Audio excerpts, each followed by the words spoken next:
Shalom, shalom, shalom. Selamat pagi masyarakat iman yang dikasihi oleh Tuhan. Hari ini kita percaya bahwa Tuhanlah yang menjadi kekuatan kita, yang menopang hari demi hari. Kalau bicara soal kekuatan, Bapak Ibu, Bapak Ibu pernah mencoba mengangkat barang yang sangat berat, ya kan? Kalau angkat yang mungkin sekitar sekilo 2 kilo sih masih kuat. Cuman kalau udah di atas 10, 25, buat orang yang nggak biasa ngangkat, kalau langsung ngangkat bisa encok, bisa saraf kejepit, ya nggak boleh ngangkat yang berat-berat karena tubuh kita punya batas dan butuh pemanasan.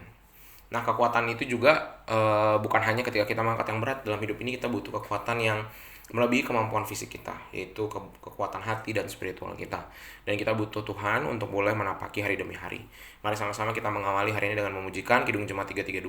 Kidung Jemaat 332, kekuatan serta penghiburan. Kidung Jemaat 332, bait pertama dan yang kedua, kekuatan serta penghiburan.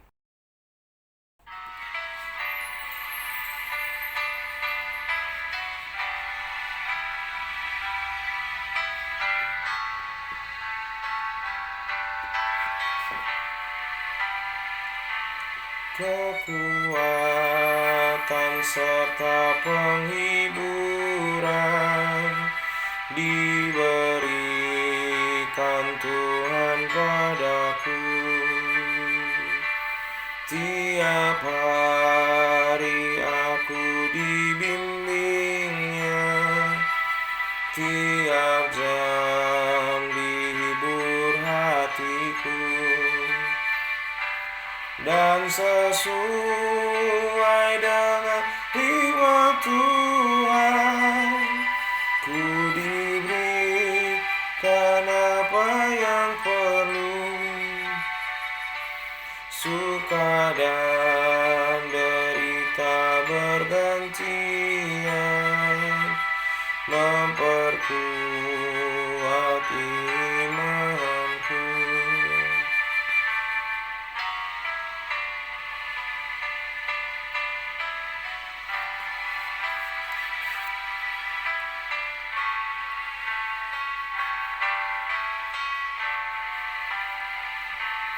Tiap hari Tuhan besertaku, diberi rahmat-Nya tiap jam, diangkat-Nya bila aku jatuh, dihalangnya musuhku kejam.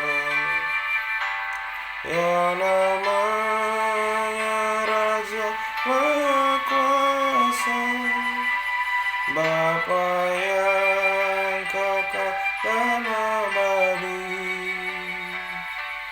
mengimbangi duka dengan suka dan menghibur yang sedih. Mari kita berdoa. Tuhan, terima kasih kalau kekuatan dan penghiburan kami selalu datangnya daripada Tuhan. Dan hari ini kami butuh firman Tuhan untuk boleh menopang dan mengingatkan kami tentang hal-hal yang mungkin kami tahu tapi kami seringkali lupakan dan lewati. Kami serahkan pembacaan firman Tuhan. Dalam nama-Mu kami berdoa dan bersyukur. Amin.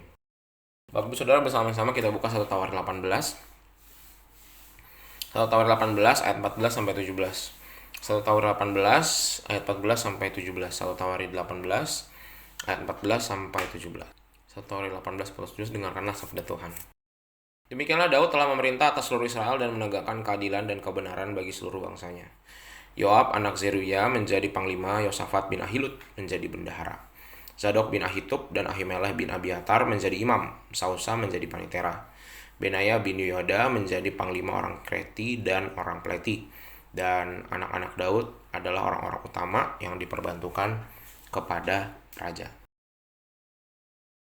Bapak Ibu Saudara, beberapa hari yang lalu saya dan tim liturgi bidang persekutuan, majelis, dan multimedia ngumpul, koordinator.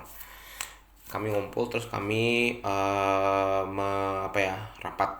rapat bulanan lah tentang bagaimana penjadwalan begitu-gitu, ngecek, evaluasi dan ngecek. Salah satu pembahasan tentang kita bikin tabel pelayan ya. Jadi nama Bapak Ibu Saudara Jemaat Sindang Laut yang pelayanan itu kita daftar. Misalnya contoh kira misalnya ada satu anak remaja, dia pernah tugas apa aja, slide, kamera, pengedar kantong persembahan dan lain-lain. Nah, kita tuliskan itu supaya kita bisa tahu pemetakan berapa petugas kita dan berapa yang bisa kita libatkan. Dari hasil penulisan kurang lebih itu 65 sampai 70 orang. Saya lumayan bersyukur karena Bapak Ibu Saudara yang ikut ibadah kurang lebih sekitar itu ya, 60 sampai 70 orang. Dan berarti hampir semua udah ikut pelayanan. Jadi hampir semua jemaat itu ikut pelayanan gitu ya. Hampir 100% yang hadir ibadah ya. Ibadah kan kurang lebih sekitar 70-an juga. Jadi biasanya di gereja lain itu cuma setengah yang ibadah yang pelayanan. Jadi misalnya kalau yang ibadah 70 harusnya cuma 35. Tapi puji Tuhan, jemaat kita yang melayani hampir 70. Mulai dari pemandu pujian, pemusik, PowerPoint, kamera, streaming, pengedar kantong persembahan, lektor, pendoa, dan juga petugas-petugas drama dan segala macam. Jadi 8 pelayanan itu, belum termasuk pengurus komisi, belum termasuk majelis, itu ada sekitar 65 sampai 70. Puji Tuhan banget lah. Dan ini menjadi bukti bahwa melayani di gereja itu menjadi upaya kerjasama kita. Gereja nggak bisa jalan sendiri sama pendeta sama penatu aja, tapi bareng-bareng semua. Nah, Bapak Saudara, dalam bacaan kita juga kita melihat bahwa Daud itu menjadi orang yang hebat dan bisa memimpin kerajaan karena kerjasama yang banyak. Mulai dari dia punya bendahara, ya ada Yosafat, dia punya panglima perang Yoab, dia punya Imam Zadok, dia punya Sausa Panitera, dia punya panglima-panglima yang dari provinsi lainnya, ada Benaya, dan juga ada pembantu-pembantu lain, anak-anak Daud juga ditugaskan. Jadi Daud itu bisa menjadi pemimpin yang berperang, pemimpin yang mengatur politik, yang berkarya di bait Allah. Itu semua karena kerjasama banyak orang. Dan itu menolong Daud menjadi sosok yang dibanding Saul dan Salomo. Sekalipun dia nggak semaju Salomo, mungkin dia bukan pertama kayak Saul, tapi pengalaman kepemimpinan Daud adalah raja yang paling kecil dosanya. Dosanya ada, tapi dibanding Salomo sama Saul lebih besar Salomo. Walaupun ya dosa mah nggak ada yang gede kecil ya. Tapi Daud itu mengakui kesalahannya, bertobat. Dan dia bisa lakukan itu karena dia punya orang-orang yang menopang dia. Bagaimana seorang pemimpin bisa melaksanakan tugasnya dengan baik kalau orang-orang yang dipimpinnya tidak menopang? Nah, Bapak Saudara, hari ini kita percaya juga bahwa dalam hidup bergereja juga, dalam hidup berumah tangga, dalam hidup bekerja, kita tuh kan di dalam kehidupan itu kan punya struktur ya. Ada ketua, ada pemimpin, ada kalau di toko mungkin kita sebagai orang tua, jadi kita memimpin karyawan dan anak-anak kita. Mungkin di rumah kita sebagai orang tua memimpin anak-anak kita dan keluarga kita. Di gereja mungkin kita menjadi pengurus komisi, menjadi pelayan ibadah. Kita tuh selalu menjadi pemimpin dan kita punya orang-orang yang terlibat mendukung kita. Mungkin juga kita jadi pendukung, ada orang-orang yang kita tuakan, ada orang yang kita hormati sebagai pemimpin kita.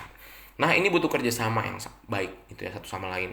Perlu saling mengisi, saling mendukung, saling sabar, saling rendah hati, saling menopang supaya kita bisa berprestasi dan menjadi gereja yang berjalan dengan anugerah Tuhan, menjadi keluarga yang punya kerendahan hati dan saling tolong-menolong, menjadi toko di mana orang-orang bisa merasakan bukan cuma beli barang, tapi semuanya berjalan baik dan kita punya waktu untuk berinteraksi baik dengan pelanggan-pelanggan kita. Nah, itu hanya bisa dilakukan kalau kita bekerja sama dan tidak kerja sendirian. Nah, saudara, semoga firman Tuhan hari ini mengajak kita untuk terus bekerja sama. Kerja sama itu butuh latihan. Kerja sama kerja beda. Kalau sama-sama kerja, kita bisa bareng nih gali tanah.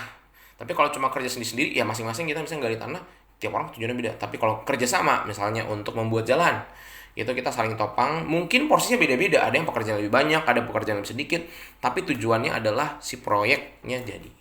Sama dalam pekerjaan kita, dalam keluarga kita, dalam gereja kita. Semoga fokus kita bukan siapa yang lebih banyak kerja, tapi bagaimana proyek ini bisa berjalan dengan baik. Mungkin bagianku banyak, mungkin bagianku sedikit. Hari ini banyak, mungkin besok sedikit. Mungkin aku hari ini untung, besok merugi. Tapi gak masalah. Yang penting apa yang kita rindukan di komunitas, dimanapun kita berada bersama dengan orang, itu terwujud. Dan semoga kita bisa seberhasil Daud. Amin. Mari kita berdoa. Ya Tuhan, kami bersyukur hari ini belajar dari Raja Daud tentang bagaimana hidup bekerja sama. Bukan cuma sama-sama kerja, tapi kami butuh kolaborasi. Ajarkan kami untuk tidak hitung siapa yang lebih banyak terlibat, siapa yang paling banyak sumbangsinya, atau siapa yang sedikit kerjanya. Tapi biarlah apa yang menjadi tujuan kami, apa yang menjadi kerinduan kami dalam pekerjaan, rumah tangga, dalam gereja, itu bisa terwujud ketika semua orang ambil bagian. mampukan kami untuk terlibat, dan itu butuh keahlian Tuhan. Bekerja sama itu butuh skill, butuh kemampuan untuk saling sabar, saling tolong, saling peka. Kami serahkan, hanya dalam nama kami berdoa. Amin. Selamat pagi, Tuhan Yesus memberkati, tetap bersemangat.